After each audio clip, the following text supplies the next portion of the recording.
Você em Cristo, Cristo em você. João 15, 7-8 diz assim: se permanecerdes em mim e as minhas palavras permanecerem em vós, pedireis o que desejardes e vos será concedido. O que glorifica meu Pai é que deis fruto em abundância, e assim sereis meus discípulos. Versão King James. Primeiro, a vida é uma corrida com obstáculos. Segundo, conhecendo meu equipamento de batalha. Terceiro, a palavra de Deus foi instituída para seres humanos. Quarto, uma vida onde Cristo é o centro de tudo. Lembro com saudades do tempo em que os brasileiros ainda assistiam às corridas de Fórmula 1. O Senna ainda era vivo e vibrava ao ver bons pilotos quebrando recordes e fazendo o que nenhum piloto havia feito antes. Pilotos como Nigel Mansell entrava numa curva a 300 km onde o limite era 240 km por hora. Os bons pilotos se sobressaem com suas máquinas poderosas, porque depois de tanto treino, dedicação e talento, os dois, homem e máquina, tornam-se um só objeto. A máquina responde aos comandos do piloto e o piloto responde e respeita os limites da máquina. Quando isso acontece, os conflitos cessam, os obstáculos são vencidos, o adversário fica para trás e a corrida é ganha. Agora fica mais fácil entender quais são os pilotos que abandonaram a prova, que rodaram na pista, que colidiram ou provocaram desastre, colocando toda a prova em risco. Assim é em toda a arte, seja na música, onde o artista e o instrumento são um. Na dança, onde a música e o corpo fundindo-se tornam-se um só objeto. Ou no futebol, onde bola e atleta funcionam em harmonia, porque os dois são conhecidos entre si. Conhecendo meu equipamento de batalha. A Bíblia usa o termo conhecer com uma profundidade muito grande. O conhecer na Bíblia não é só ser apresentado ou ouvir falar de algo e muito menos saber que aquele algo existe. O conhecer na Bíblia é como uma relação sexual, um casamento, uma aliança, um compromisso com envolvimento mútuo. E a outra parte envolvida passa a fazer parte de mim e eu passo a fazer parte dela. Em 1 Coríntios 6, 16, 17, o apóstolo Paulo diz que o que se une a uma prostituta se torna um corpo com ela e o que se une ao Senhor é um só espírito com ele. O conhecimento da palavra de Deus nos torna invencíveis. E ela promete que se o conhecermos, somos impossibilitados de tropeçarmos. Lembrando que para que haja queda, primeiro acontece o tropeço. E quem tropeça, tropeça na palavra de Deus. Pedro escreve na sua carta, 2 Pedro 1, 5-11. E vós também, pondo nisto mesmo toda diligência, acrescentai à vossa fé a virtude, e a virtude a ciência, e a ciência a temperança, e a temperança a paciência, e a paciência a piedade. E a piedade, o amor fraternal, e ao amor fraternal, a caridade. Porque se em vós houver e abundarem estas coisas, não vos deixarão ociosos nem estéreis no conhecimento do nosso Senhor Jesus Cristo. Pois aquele em quem não há estas coisas é cego, nada vendo ao longe, havendo-se esquecido da purificação dos seus antigos pecados. Portanto, irmãos, procurai fazer cada vez mais firme a vossa vocação e eleição, porque, fazendo isto, nunca jamais tropeçareis, porque assim vós será amplamente conhecida a entrada no reino eterno de nosso Senhor e Salvador Jesus Cristo. E na sua primeira carta, no capítulo 2, versículos 6, 7 e 8, está escrito: por isso também na Escritura se contém: eis que ponho em Sião a pedra principal da esquina, eleita e preciosa, e quem nela crer não será confundido. E assim para vós, os que credes, é preciosa, mas para os rebeldes, a pedra que os edificadores reprovaram, essa foi a principal da esquina. É uma pedra de tropeço e rocha de escândalo para aqueles que tropeçam na palavra, sendo desobedientes obedientes para o que também foram destinados.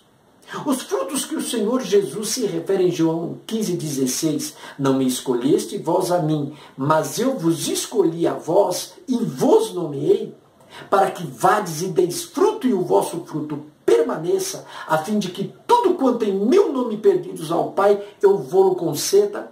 São os mesmos de Gálatas 5,22, mas o fruto do Espírito é amor, gozo, paz, longanimidade, benignidade, bondade, fé, mansidão e temperança. Contra estas coisas não há lei. No versículo 23, Paulo nos diz que quem vive assim não erra, não peca.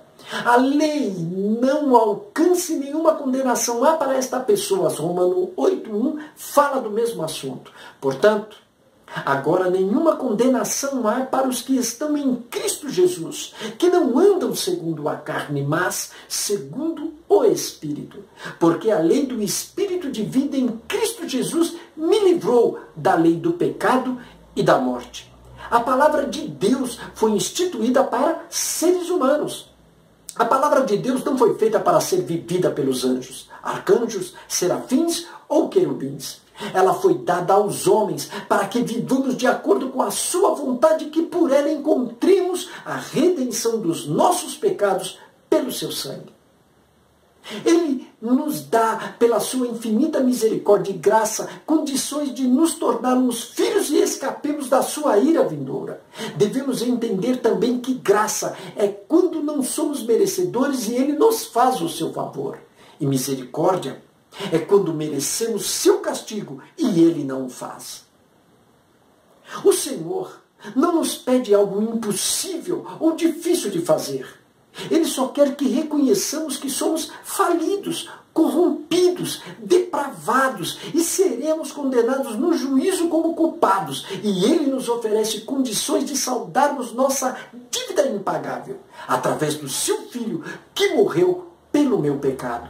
Colossenses 2,14 em diante diz: e quando vós estáveis mortos nos pecados e na incircuncisão da vossa carne, vos vivificou juntamente com ele, perdoando-vos todas as ofensas, havendo riscado a cédula que era contra nós nas suas ordenanças, a qual de alguma maneira nos era contrária, e atirou do meio de nós, cravando-a na cruz. Uma vida onde Cristo é o centro de tudo. Conhecer a palavra de Deus ou conhecer Cristo é saber que Jesus Cristo é o tema central de toda a Bíblia. Desde Gênesis a Apocalipse, as Escrituras só falam de um tema: Jesus Cristo. Passagens isoladas onde os teólogos da prosperidade pregam a riqueza terrena, como se fôssemos morar aqui para sempre, se desfazem e perdem todo sentido quando deparamos com Jesus ensinando que o seu reino não é deste mundo. O mundo que Jesus faz menção é o sistema econômico, político, cultural, tecnológico e religioso que determina o estilo de vida dos povos. Os crentes são como Jesus, estrangeiros em sua própria terra. As pessoas que pensam fazer parte do reino de Deus e não vivem uma vida cristocêntrica estão enganadas e estão em grande risco. O crente que não produz os frutos citados serão cortados e lançados no fogo para serem queimados. A liderança que trabalha para encher seus templos e construir mais e mais templos são empresários e não possuem parte na herança do reino. Seu fim é ser queimado. A armadura de Deus, Efésios 6, 10 e 19. No demais, irmãos meus, fortalecei-vos no Senhor e na força do seu poder. Revesti-vos de toda a armadura de Deus, para que possais estar firmes contra as astutas ciladas do diabo. Porque não temos que lutar contra a carne e o sangue, mas sim contra os principados, contra as potestades, contra os príncipes das trevas deste século, contra as hostes espirituais da maldade nos lugares celestiais. Portanto, tomai toda a armadura de Deus, para que possais resistir no dia mau e, havendo feito tudo, ficar firmes. Estais, pois, firme, tendo cingido os vossos lombos com a verdade e vestida a couraça da justiça, e calçados os pés na preparação do evangelho da paz, tomando sobretudo o escudo da fé, com o qual podereis apagar todos os dardos inflamados do maligno.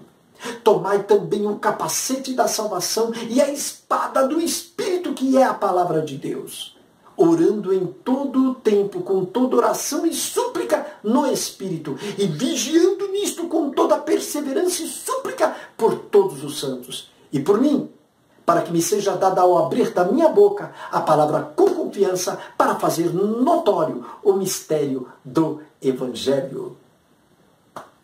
Iveraldo Pereira. Muito obrigado. Até o próximo vídeo. Nos ajude a compartilhar nossos vídeos. Que Deus abençoe você.